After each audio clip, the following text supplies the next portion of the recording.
Good morning from Amsterdam and from Denmark. yes, and welcome to episode 52, Rendezvous with the Present Moment.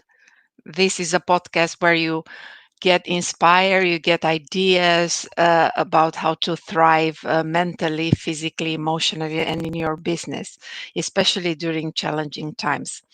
And Kim is back. I'm super, super happy that he's back. Kim, you mentioned Denmark, Copenhagen. Why don't you tell us very quickly something you love about Copenhagen? Let's say a nice thing about Copenhagen. What I like about Copenhagen is that it's a little bit like a huge village. It's the capital in Denmark, but it still has this sensation of a village, So everything is very down to earth, and it's very modern. The last 10 years, it changed a lot. We have a new architecture. It's very clean, and I like the mindset of people here. It's very chill. It's very cool, yeah, I just love it in that way. So. No, I'm a big fan of our capital here. Yeah, so, looking forward to visiting you. Huh? I'm looking forward to So, you. Kim Kampp, it's a live for those who don't know him yet. He was on my podcast, I think 6 weeks ago, and lucky that he's back. He's a life and business strategist. He's the founder and CEO of House of Visions, Solvexis, and Wisdomtize, involved as an owner and a partner in 15 startups in the last 25 years. So he's true entrepreneur. He's an expert in leadership development, peak performance, change management, intercultural communication, and many more things. Since 2008, he has been coaching hundreds of people and businesses. He's also trainer at Tony Robbins, has many qualifications, and he's really and he just mentioned about the Copenhagen. He's a very cool and down-to-earth guy, very smart, very practical, and with a huge heart. And we're going to talk about today, we're going to talk about effective coaching systems, and he's going to share about his experience and about his system that he developed himself.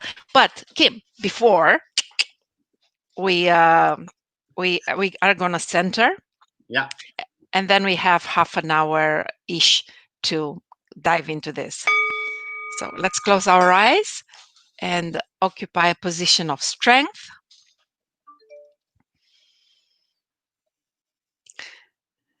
And just observe the inflow and the outflow of the breath.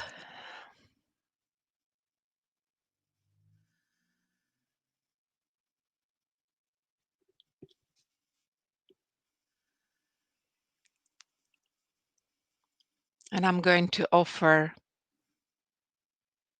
a series of mantra that you're going to tell them in your head. Okay, so let's all breathe out. Let's breathe in your mind. I center myself. On a breathe out, I smile. On a breathe in, I am. And on a breathe out, ready.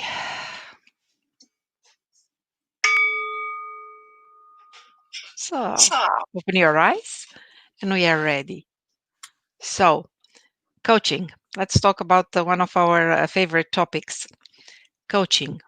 Yeah. Why is coaching important in the business world? And in not only in the business world, but also in our personal world, personal development. I think what coaching is very good at is that it's a way of opening up the mind for everybody around you, for yourself, and also for the people you work with. So it's a way of giving people a better perspective of the things they want to do. Basically, it's a great tool to build a bridge between where they are and where they want to go, in whatever area in their life or in their businesses they are. So I think that's what coaching is so good at. And coaching is a very humane way. Like it's a very humane tool to work with each other and to be together, because it's a lot of questioning, and it's a lot of it's a way of getting people, for people to find their own answers.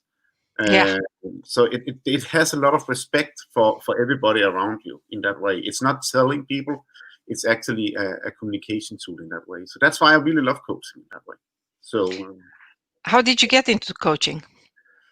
whew, it's many years ago. So yeah, it's many years ago, and it was well, it was basically through the Tony Robbins environment. I started some of I actually started I think it's 22 years ago. I was in the first course in the Tony Robbins, and I had no idea who he was. It was together with some friends, and it was basically just we heard about this crazy guy who was coming to Brussels, and said, should we go down there and see who this is? And I said, yeah, let's go. And I went there with some friends of mine, and of course it was very mind blowing. And it was a great course. It was these 4 days UBW, and we were walking on fire and or on coal, hot coals and so on. And I just remember the energy you got back from it, and the changes you actually made in your life was just so significant. So I was thinking, like, there has to be something within this. And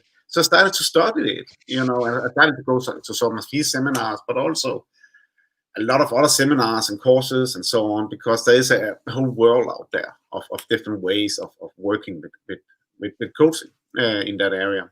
So I did that actually for quite some years, and then was it 11 years? I think it's 11 years. Jesus, that's a long time now. That I started actually to coach other people 11, 12 years ago.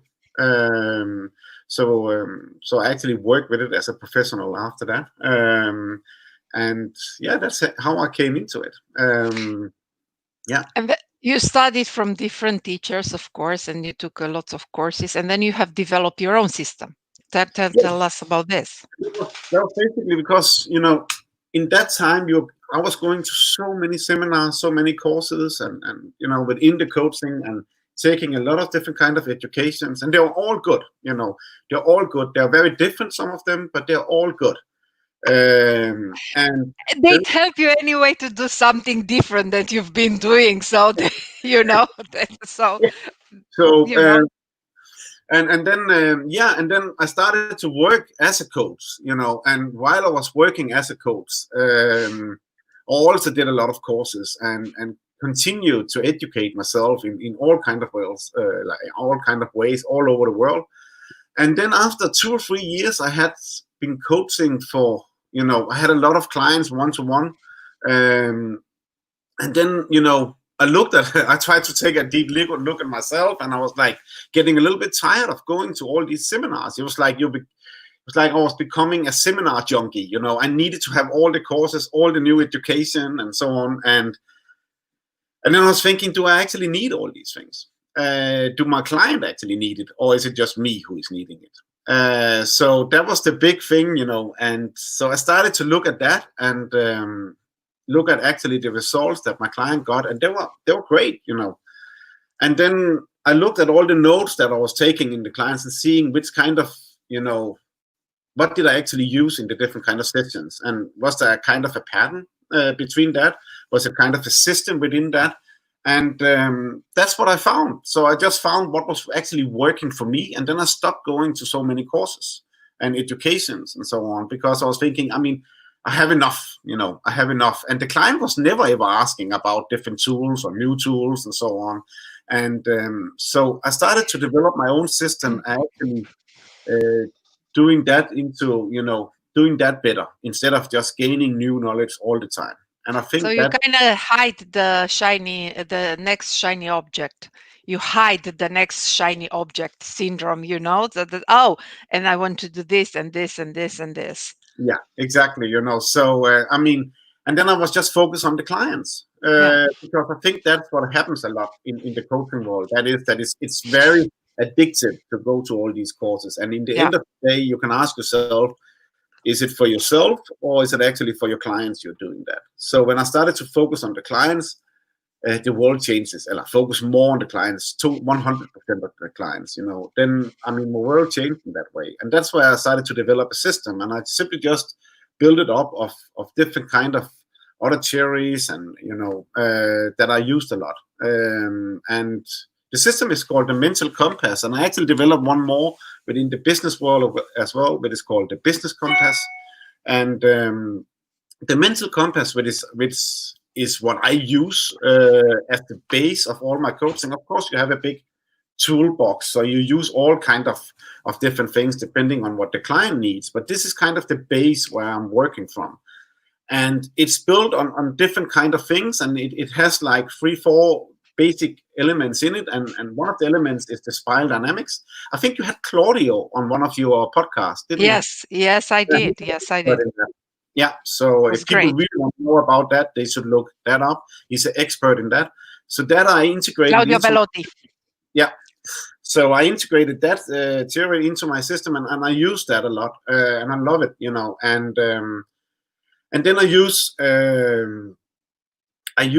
human needs as well. Tony talks a lot about the human needs. There's other people who do that as well. Maslow started And to then do you that. go to Maslow if you, but and also spiral dynamics is also includes Dynamics this. as well. And there's a guy called David Rock, like at the Stone, and I'm really a big fan of his work as well. What he did was that he collected a lot of research within neuroscience, and what you found out was that the brain is much more social than you knew before, and that means that we have a lot of social needs that we are reacting on, and you can actually measure them by the dopamine in your brain. I mean, how much dopamine do you have? And I really love that research he did. So I integrated some of these things and some of his work, and a little bit of the Ken Wilber work as well into the systems. Sorry, can you repeat? Ken Wilber. Ken Wilber. Yes. And his 4 quadrants into my system. And then I use consequences as well. There's different kind of professors, Solomon and so on, that have worked with consequences, like how do you actually use a positive consequence or a negative consequence to move forward. And all these things. And to create also leverage, right? Exactly. And and it's also like, where are you as a person? Because I think like some people react more strongly on consequences than other people. So it's a great tool to have in that way. So I built all these things into a system that I called the Mental Compass, and through the years, I used it now for 10 years. I had developed personal type test on that and so on. So team test and different things on the Mental Compass. And today there is other people than me who's using. There's other consultants and so on that is actually starting to use, that base, and use some of the personal type test for it in their coaching, in their therapy sessions, and so on. And it's a great tool. It's not a tool that covers everything in the whole world. But there is no tool that covers anything, and there is no questioner that can embrace the complexity of human minds, because we are so complex. So yeah, of course. So I mean, but it's a great tool, and it's a great way actually also of measuring yourself, because it's a great way of going back to myself and say, how did I do, and it gives you some traction, because if you have the same way of approaching, the same system of approaching things, it's also more easy for you to measure your own traction or other people's traction. I'm so lucky today, so my business grew, and so I have other coaches as well who help me, and it gives us a common language to talk about, to talk from, when we talk about how to develop or challenges and so on, and how we can help our clients in the best way. That's the end goal in that way. So it's a great way of working on that, and I can only recommend to a lot of coaches or whatever therapies. There's a lot of names today, to develop that, or to think about what is it actually you use most. Because I think we as people, of course, we are different as well. So we also have our favorite tools. We also have our favorite approach to different kind of things. And we have a system for that, because it gives you a way also to scale your own business. That's within the business world, but it also gives you a great way of analyzing and making some traction of how you are actually doing as a coach. So I can only recommend to start doing that, and start doing it from your own work. See what works for you. Yeah. Because you can find plenty of personal type tests out there, and in the end of the day, you start to ask yourself, but what is the right type test? What is the right Yeah. tool? Because everybody says that they have the key to, I don't know what, but I don't think anybody, like you say, have the key for everything. No.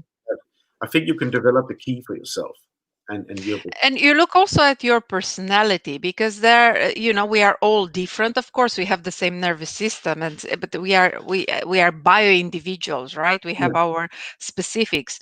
And you look, some people want to be more in the present and then just go with the flow to whatever it is, and some people find it more effective to, like yourself, to build a system, to take an inventory to everything that you know, and yeah, what do you use most, what it has been the most effective for you so far, yeah, and implement this.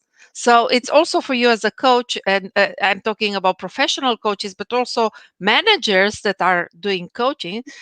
Just take a look at yourself, where you're in your life right now, and see what works best for you, right? What yeah. kind of way?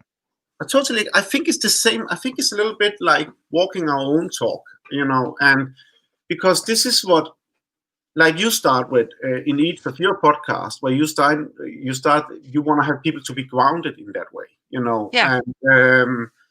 and I think that's, for example, mindfulness got very, very popular within the last 5-10 years. Everybody talks about Oh, mindfulness and have different courses yeah. with it.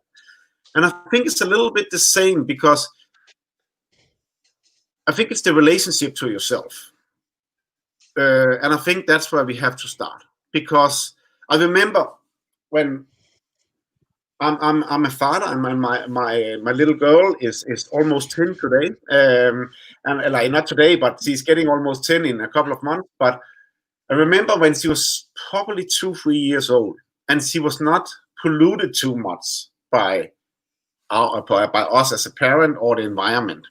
And she was standing in front of the television, and she was dancing, and she was laughing and so on. And I was just enjoying that. There's nothing better to see just a little kid, happy, laughing, and living life. And then after 5 minutes, she saw something else, and then she started to cry. And I was thinking, what's wrong? I was thinking, this is like an emotional roller coaster. And I remember I looked up to my wife, and I was saying to my wife, do you think there's something wrong with her? And she's saying, no, I think she's perfectly fine. I think she's just in her heart. And I was just thinking, whoa, this is mindfulness. Because when small children, we haven't polluted them that much yet. And when they're 2-3 years old, they are, almost totally mindful, because they're just, they're just themselves, Yeah. and they go out from their heart and what they believe in themselves and whatever they have, And I think this is what happens with everybody in like leadership, and it also happens with a lot of coaches, and it happens with ourselves in our normal life, that I think after some while, and as older we get a lot of, influences from our environment, and we start to pollute our mind in that way.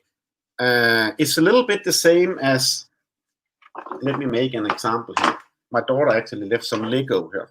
So if, how do I explain this? If let's say that this is you, and this is me as 2-3 years old, then I think, like, after a while, I think people start to see themselves in a different environment. So they will also have like a red Lego. A red Lego is maybe them in a working environment.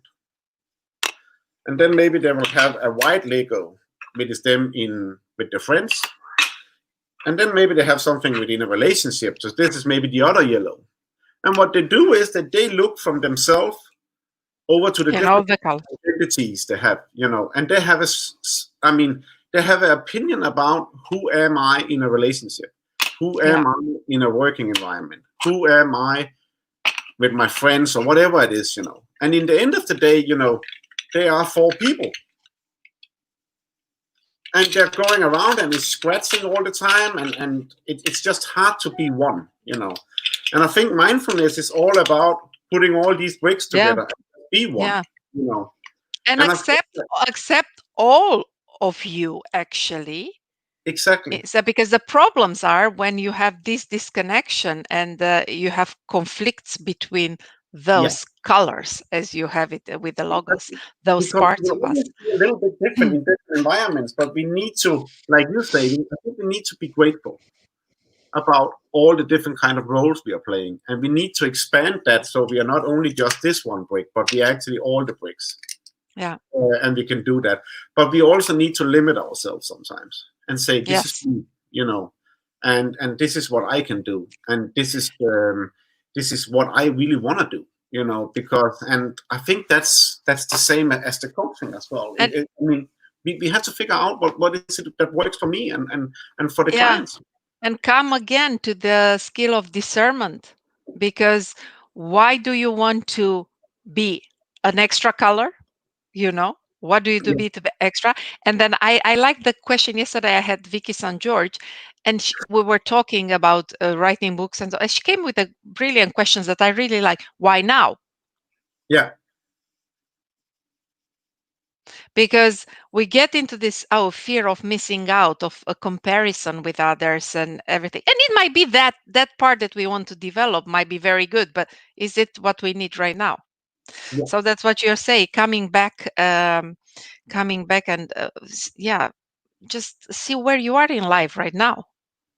Exactly, and, And and then, and and build it up, so you can follow the process as well. yeah, Because I think sometimes if we get too much influenced, and if we take too much education, or sometimes we just jump out to be that yeah, person, and then sometimes we find ourselves being in a state of mind that is not really aligned with yeah, with with who we are, and that's where we start to have different. We start to have a conflict between the yeah, different kind of bricks. And then we are really not serving anybody. yeah. And coming back to your system that you've developed from what you learned and from your experience, how this, when you created your system Mhm. and you gonna, in a way, you got married, you got committed to that system, Yeah, how did influence your own coaching style and the success of your business? well, it influenced it in a way, so I got very good at the system and these specific tools that I use within that,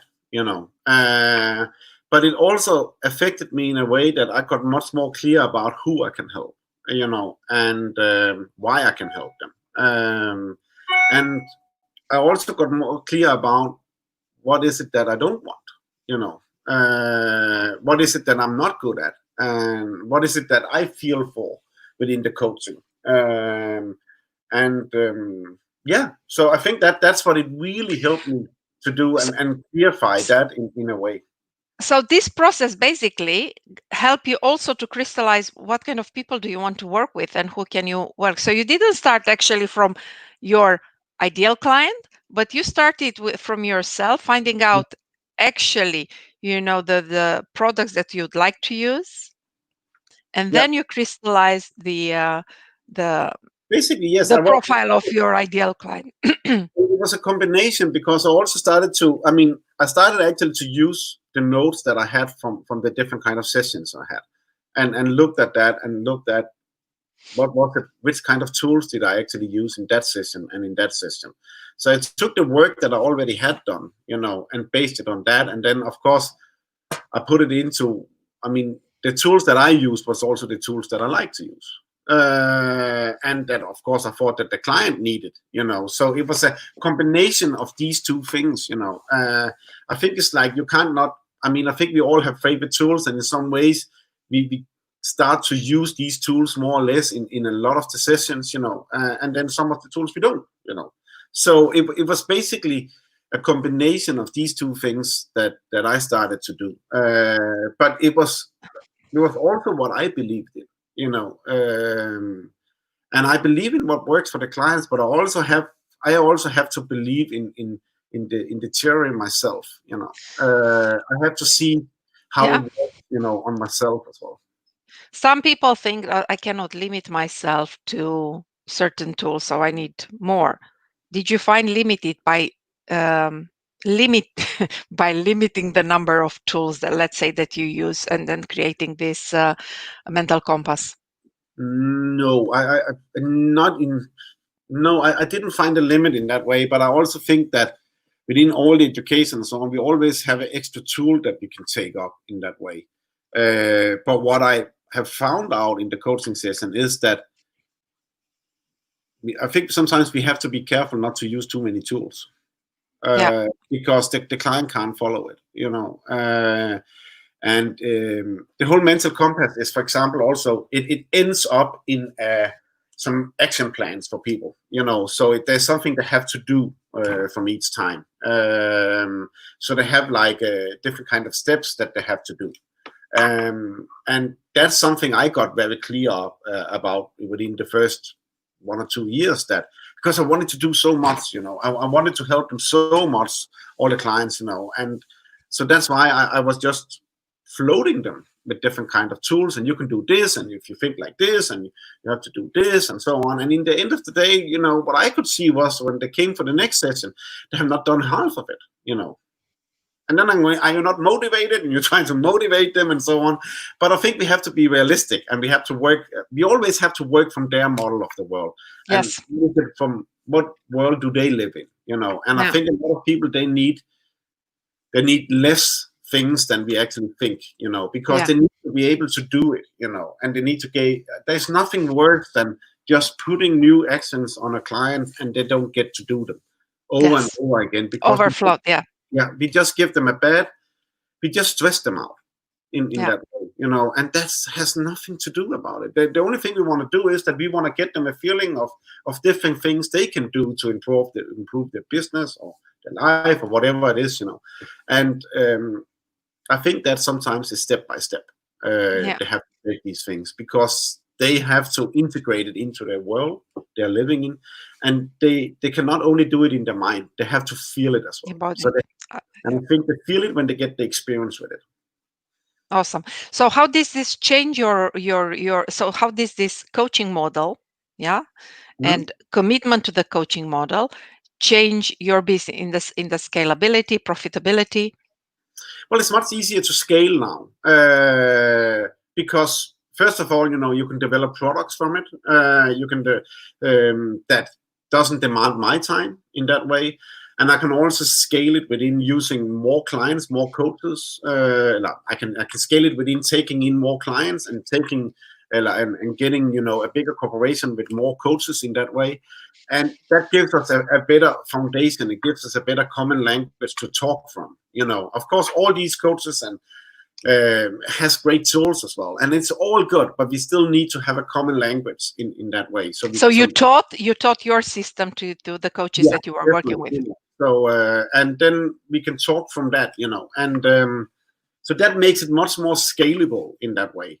And I actually also think from the client, because the client sometimes also get a process, and it's actually that's why I started with the personal type test, so they see the different kind of elements within the system, so they see how we work with consequences, how we work with the human needs, how we work with the whole value system within the spiral dynamics, so they get like a better, understanding of where am I now? What is it actually that I'm working with?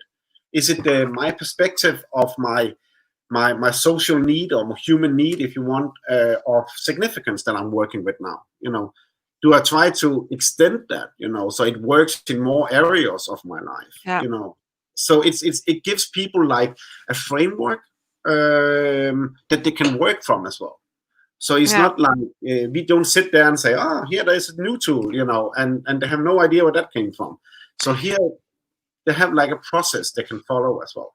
Yeah. So I'm curious, what's the process for you? Is it just because some people look at the Brandon Bouchard, so he has his high performance academy, and he has a certain theme for the coaching session. So there is a program and there is a theme, and then you work through this, and then you go to the next one, and you go. That's one way of doing it. Or you go and then you meet the person where they are, and then you introduce a part of your system based on their need in the moment, or you have a predefined process that you go through with your clients in a program? I look at the client. What do they need? And sometimes they don't need the whole mental compass. Sometimes they don't need the whole business compass. Also do consultancy. So, and sometimes it gets a mixture of these two Yeah. things. So I look at the client, and what is it they want, Yeah. and then I try to fulfill that, and then I use as much as possible as I can within the different kind of, of systems and tools I have. But of course, if needed, and most of the time, it is a good framework for people to have. So I tell them about the framework, or they do the personal type test or something like that, and then they get like a sensation of it. But it doesn't mean that I need to go and work a lot about all the different kind of Yeah. parts in the system, because it totally depends of the client and what do they need right now. And in the end of the day, it depends of the actions they can take. Yeah. Well, the system is just like tools for them to do the right actions in their life. And Yeah. I'm not judging what that is. That is them who have to decide what that is. So I'm just trying to give them the You're the resources, guide. Yeah. yeah, Yeah. that they need, and how many they need depends of their clients. And I never know that before I talk to them. And sometimes it's also sometimes they come back, after a while, and they need more resources in Yeah. that way. So, So, so yeah, I would like to end with asking you, how did coaching change you as a human being? it gives me a much better perspective. It gives me the tool to have a much better perspective, of sometimes of myself, and other people in the world in general. It doesn't mean that I can have that all the time, but I definitely know what the tool is, or the tools is for having that. So get caught up in if I get caught up in myself too much, or in some personalities, or in some dynamics around the world and so on, I know where to go and look for getting a better perspective. And that's what coaching have done for me, and that's what I'm so grateful for, in that way. Awesome. Thank you so much, Kim. I hope you come back, and maybe we talk more business about the business coaching, We which could. we and then different angles for this. Um, Thank you so much for being with me and creating with us and creating this experience together. And then, as I say, we had a beautiful experience together, and then we let it go right now, and we go forward to our lives. But we take in our heart, we are richer now in our minds and hearts. Thank you so much, Thank you. and have an amazing day. See you next time, and everybody have a great day, and I'll see you tomorrow. Bye.